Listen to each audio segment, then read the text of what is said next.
Hi friends, welcome to Manasa recipes. Today healthy recipe వచ్చేసి పూర్వకాలం నాడు అమ్మమ్మలు నానమ్మలు చేసే జొన్న అంబల్ని వాళ్ళు చేసే అసలైన పద్ధతిలో ఇలా హెల్దీగా ప్రిపేర్ చేద్దాం. వాళ్ళు ఇలా ఎండాకాలం వచ్చిందంటే పెద్ద కుండల్లో అంబలి కాచేవారంట.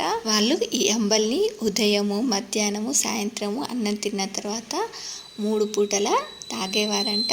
అందుకనే వాళ్ళంతా స్ట్రాంగ్గా ఉండేవారు. మరి ఈ కాలంలో అసలు అంబలి అంటేనే పిల్లలు ఎవరైనా తాగుతున్నారా? అందుకనే పిల్లలకి కూడా చిన్నప్పటి నుండే ఇలా ఎండాకాలం వచ్చిందంటే అంబలి తాగడం అలవాటు చేయండి. మరి మన పిల్లలు కూడా స్ట్రాంగ్గా ఉండాలంటే ఇలాంటివి అలవాటు చేస్తూ ఉండాలి. మరి వాళ్ళు తాగాలంటే ముందుగా మనం తాగితే వాళ్ళకి కూడా అలవాటైపోతుంది. మరి ఇప్పుడు లేట్ చేయకుండా పూర్వకాలం నాటి జొన్న అంబల్ని అసలైన పద్ధతిలో ఎలా ప్రిపేర్ చేయాలో చూద్దాం. వీడియోని స్కిప్ చేయకుండా చివరి వరకు చూడండి. ముందుగా ఈ అంబలి చేసుకోవడానికి నేను ఇక్కడ ఇలా ఒక టీ గ్లాస్ జొన్న పిండిని తీసుకుంటున్నాను. మనకు ఈ జొన్న పిండిలో కూడా తెల్ల జొన్నలు, పచ్చ జొన్నలు అని ఉంటాయి. నేను ఇక్కడ పచ్చ జొన్న పిండిని తీసుకుంటున్నాను. దీంట్లోకి ఇలా 1 గ్లాస్ వాటర్ని యాడ్ చేసుకొని ముందుగా ఇలా ఉండలు లేకుండా బాగా మిక్స్ చేసుకోవాలి. ఇలా మిక్స్ చేసుకున్న తర్వాత మరో గ్లాస్ వాటర్ని యాడ్ చేసుకొని మిక్స్ చేసుకోవాలి. చూడండి, మనకు తెల్ల జొన్నల కన్నా ఇలా పచ్చ జొన్నలతో అంబలి చేసుకుంటేనే చాలా హెల్తీ. దీన్నంతా కూడా ఇలా ఉండలు లేకుండా బాగా మిక్స్ చేసుకున్న తర్వాత ఇప్పుడు ఇలా ఒక స్టీల్ గిన్నెలోకి నేను 4 గ్లాసెస్ వాటర్ని యాడ్ చేసుకుంటున్నాను. మీ దగ్గర మట్టి పాత్ర ఉంటే మట్టి పాత్రలో ప్రిపేర్ చేసుకోండి. మట్టి పాత్రలో చేసుకుంటే టేస్ట్ బాగుంటుంది, హెల్తీ కూడా. చూడండి, ఈ వాటర్ని ఇలా గోరువెచ్చగా చేసుకున్న తర్వాత స్టవ్ ఆపేసి ఇప్పుడు దీనిలోకి మనం ఇందాక మిక్స్ చేసి పెట్టుకున్న జొన్న పిండిని ఇలా వేసుకుంటూ బాగా కలుపుకోవాలి. చూడండి, దీన్నంతా కూడా ఇలా బాగా మిక్స్ చేసుకున్న తర్వాత ఇప్పుడు మూత పెట్టి నైట్ అంతా పక్కన పెట్టేసుకోండి. చూడండి, దీన్ని ఇలా నైట్ అంతా పక్కన పెట్టుకోవడం వల్ల మనకు ఈ అంబలి టేస్టీగా ఉంటుంది, అలాగే హెల్తీ కూడా.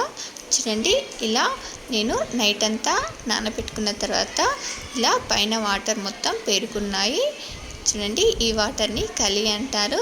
కావాలంటే దీన్ని ఇలా కొంచెం తీసుకొని మళ్ళీ నైట్ మనం పిండి నానబెట్టుకునేటప్పుడు దీన్ని కొంచెం తోడు వేసుకుంటే అంబలి మరింత రుచిగా ఉంటుంది. ఇప్పుడు ఇలా పైన పేరుకున్న వాటర్ని ఇంకొంచెం పెద్ద బౌల్లోకి వేసుకొని ఇలా ఈ పిండిని తర్వాత యాడ్ చేసుకుందాం.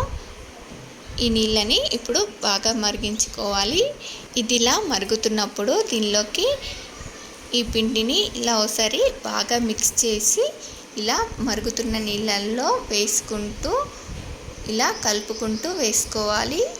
మంటని సిమ్లో పెట్టి ఇలా బాగా కలుపుకుంటూ వేసుకోవాలి, లేదంటే మనకు పిండి ఉండలు కడుతుంది. ఉండలు కట్టకుండా ఇలా బాగా కలుపుకోవాలి. ఇలా వేసుకున్న తర్వాత దీన్ని ఇలా బాగా ఉడికించుకోవాలి. ఇది ఇలా కొద్దిసేపు ఉడికించుకున్న తర్వాత మీకు టేస్ట్కి సరిపడా సాల్ట్ని యాడ్ చేసుకొని మిక్స్ చేసుకోవాలి. దీన్ని దగ్గరుండి ఇలా కలుపుకుంటూ ఉడికించుకోవాలి అంబలిని, లేదంటే మనకు పొంగిపోతుంది. ఇలా ఒక 2-3 పొంగులు వచ్చిన తర్వాత మనకు పొంగు రావడం ఆగిపోతుంది. అప్పుడు మంటని సిమ్లో పెట్టి ఇలా ఒక 7-8 నిమిషాలు బాగా ఉడికించుకోవాలి. దీన్ని ఇలా బాగా ఉడికించుకుంటే సరిపోతుంది. చూడండి, మనకు అంబలి ఎలా అయ్యిందో. ఇది చల్లారిన తర్వాత ఇంకాస్త చిక్కబడుతుంది. దీన్ని ఇలా ఉడికించుకొని స్టవ్ ఆపేసి కొంచెం చల్లారిన తర్వాత సర్వ్ చేసేసుకోవడమే. ఇది మరీ వేడిగా ఉంటుంది, తొందరగా చల్లబడదు. అందుకనే వేడిగా తాగలేము. కొంచెం చల్లారిన తర్వాతనే దీన్ని సర్వ్ చేసుకోవాలి.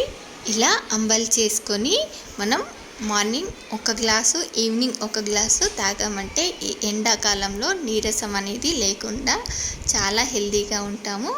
చూడండి, ఈ అంబలిని మనం 3 రకాలుగా తాగొచ్చు.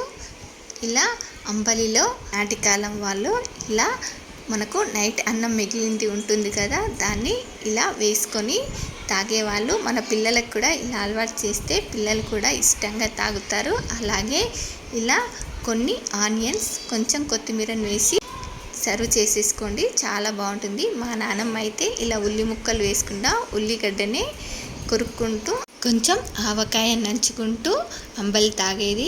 ఇది మాత్రం అంబలి పూర్తిగా చల్లారిన తర్వాత దీనిలో ఒక 2 స్పూన్ల పెరుగుని ఇలా బాగా చిలికి యాడ్ చేసుకోవాలి. మీకు అంబలి చిక్కగా ఉంటే మజ్జిగని యాడ్ చేసుకున్నా పర్వాలేదు.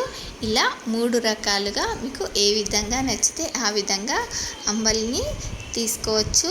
ఇలా పిల్లలకు కూడా ఈ ఎండాకాలం కనీసం రోజులో ఒక్కసారైనా తాగారంటే పిల్లల నుండి పెద్దవాళ్ళ వరకు కూడా ఎవరు నీరసపడకుండా హెల్తీగా ఉంటారు. మరి మీలో ఎంతమంది ఈ అంబలిని తాగుతారు, ఎలా తాగుతారో కామెంట్ చేయండి. అలాగే మీకు ఈ రెసిపీ కనుక నచ్చినట్లయితే మా ఛానల్ని లైక్ చేయండి, షేర్ చేయండి. మరిన్ని టేస్టీ అండ్ హెల్తీ రెసిపీస్ కోసం మానస రెసిపీస్ ఛానల్ని సబ్స్క్రైబ్ చేసి దాని పక్కనే ఉన్న బెల్ సింబల్ని క్లిక్ చేయండి. Thank you for watching my video.